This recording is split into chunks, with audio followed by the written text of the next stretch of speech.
It's story time. Hi, and welcome to Storytime. I'm Kimberlyn at Life's Work Yoga.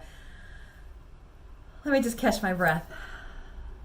Sometimes I try to fit in too much into my schedule. I don't know if you can relate to that at all, but sometimes I want to do it all. And yet, the truth of the matter is, and this is my continual opportunity to learn, that it doesn't all have to be done now. It doesn't all have to be done by me. It doesn't all have to be done at all. And that's something that I'm still struggling to learn. But it's also equally important for me to show up when and where I promise. And today's story time is about a blessing that came as a result of showing up, even when I showed up later than I'd planned. So what does that mean? Well, I have kind of a routine that starts with my own personal self-care in the morning. That's some meditation and journaling quiet time, as well as some personal reflection and exercise, often including a walk around my neighborhood. Well, yesterday I got a little bit of a later start. And although there was temptation to skip the routine, to skip the practice, I do know that when I skip my practice of walking, of exercise, of being in my own headspace, and honestly being in my surrounding community, my sense of composure, my sense of wellness, my sense of being able to adapt and to shift, it diminishes when I don't do my self-care. But I want to share a story that was particularly a benefit in this delay of doing my care. And that is that I met someone. I met someone who I have seen in my proximity for at least a few months. And he's a resident at the neighborhood nursing home / rehabilitation center. And so in reflecting on this exchange, I really had to grapple a little bit with the assumptions that came with me into that exchange, into that opportunity to meet this gentleman. That appearances can somehow trick us, deceive us. And that was true from my own story as well. So let me tell you the story of how I came to work in therapy, particularly yoga therapy, and that is from my own injuries, from my own woundedness, from accidents, from surgeries, from interventions that broke the pattern of how I was living and how I thought I should be living as best as possible. What I mean by that is that repeatedly life sent me a curveball and interrupted the flow of how I was doing my life. And the story I wanted to share today was actually about the post-accident recovery, in which case the facial wounds, the scratches and the bleeding and the wounds, the flesh wounds from the bicycle accident had healed, and yet the brain tissue had not yet fully healed. In which case I was still struggling not only with my own inner emotions, but my own ability to think and to process. And so there was a lot of assumptions made by myself as well as others in my world that because I looked healthy, I looked normal, the expectation was I would just resume living like I had been living. But just because things look a certain way doesn't necessarily mean that that is correlated to the actual truth. And can we not say that right now, even in this post or wrapping up, fingers crossed, experience with this global pandemic, is that we can't see the virus. We can't see this threat to our way of being. And yet so many of us have gone to great lengths to increase the safety, the security, even if there is no outwardly tangible evidence. In fact, my kids have even said that they continue to wear masks today because they believe it is that more tangible evidence that says, I'm a safe person. I'm willing to be a little bit uncomfortable if it is going to keep you and me and our community safer. And this is what I'm talking about in the sense that sometimes our perception is inaccurate. I met someone on my walk yesterday morning, and I was walking by him. He's at the sidewalk away from his rehabilitation center, a nursing home and rehabilitation center in my neighborhood. And I've seen him out here before. He usually has a cigarette hanging out of one side of his mouth. I can't always tell if it's lit or not, but I'm assuming that he's coming out here to smoke since he's not allowed to smoke inside. Now, I've noticed before as well in driving by or even in seeing him from a distance that his left leg has been amputated above the knee. I don't know the story, but I can feel in my own energy a sadness and a bit of uncomfortableness, an unfamiliarity with what that might be like.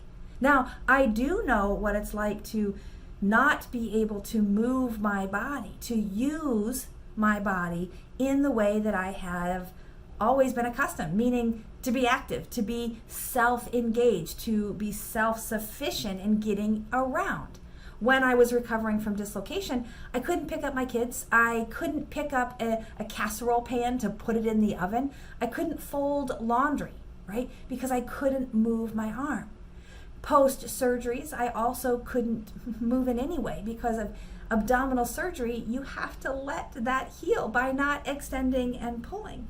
In fact, I was even shamed, blamed that the ripping that happened post first surgery that required a second surgery before repair was my fault because I must have stretched myself doing yoga, but I wasn't doing yoga.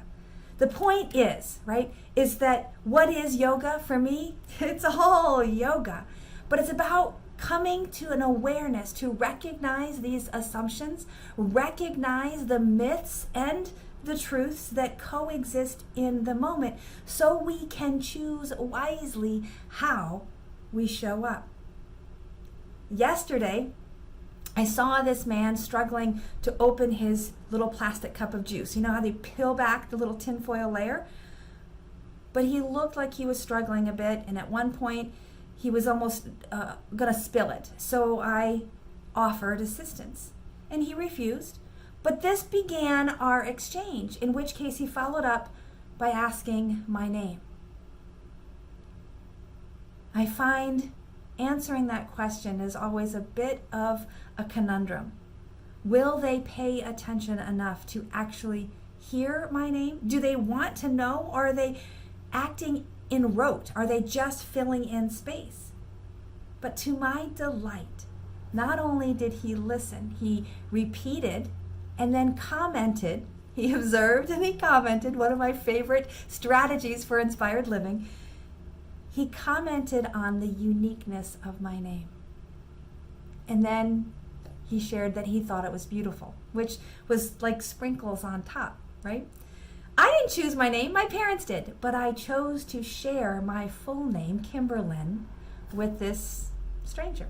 In turn, I asked him what his name was. And this is again where it brought me back into this kind of role that we play. He gives a little gesture of his thumb over his shoulder. He says, in there, I'm Al. But out here, I get to be Wolfie. Out here, I get to be Wolfie.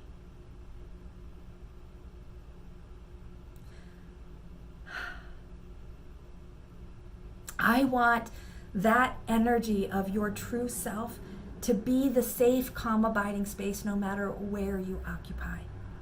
For me, the unsafe space was actually inside my head, particularly post-concussion, is that I learned that there was all these myths and self-deprecating thoughts that were coexisting.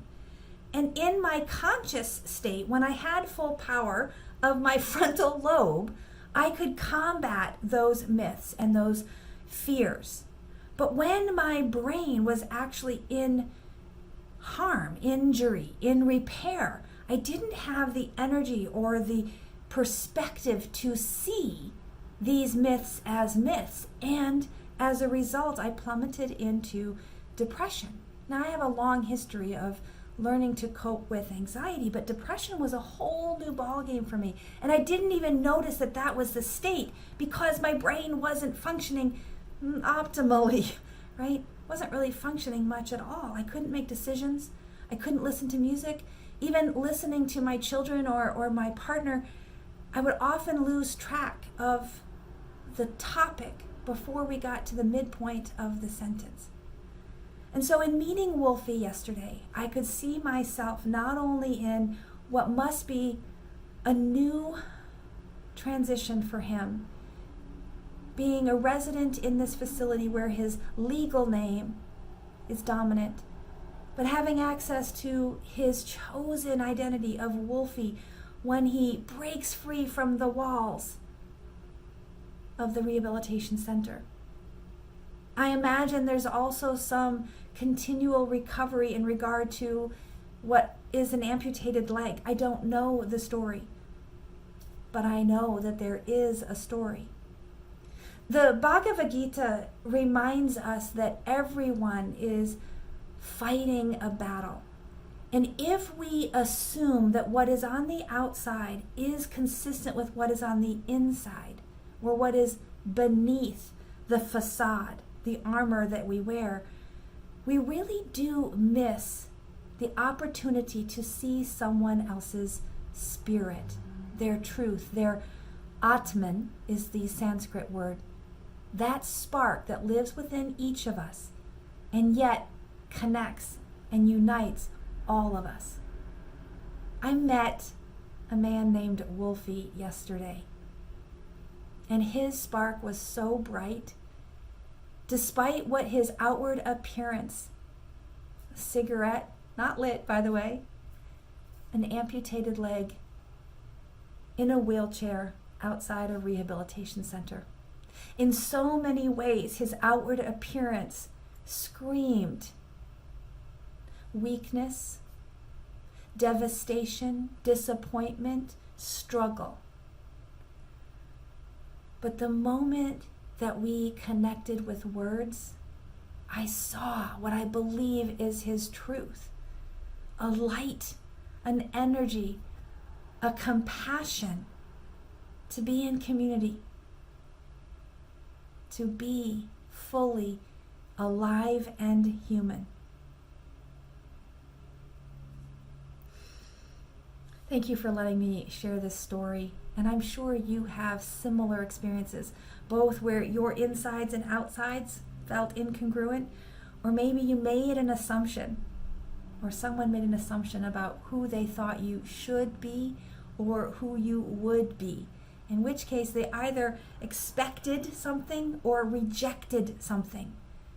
Either way, it's these expectations, these attachments that the Buddhists say is the cause of our suffering. The cure is yoga. And by that I mean connection. Authentic connection. Take care of you. Take care of each other. Finding home should be a journey of great pleasure, an adventure, and an opportunity to align with what is true, what is real, and what ignites that spark within.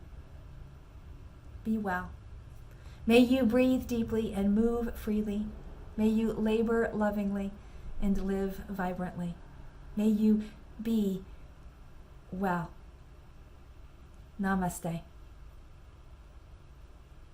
So what do I plan to do with this experience? Well, I'm actually already scheduling a later walk on Thursday in the hopes that I can see my new friend Wolfie again, to continue our connection and to expand my knowledge, my experience with him so that I can overcome the assumptions. That's my brain's job, to just fill in the gaps by giving some actual experience to fill in the gaps. Thanks and bye.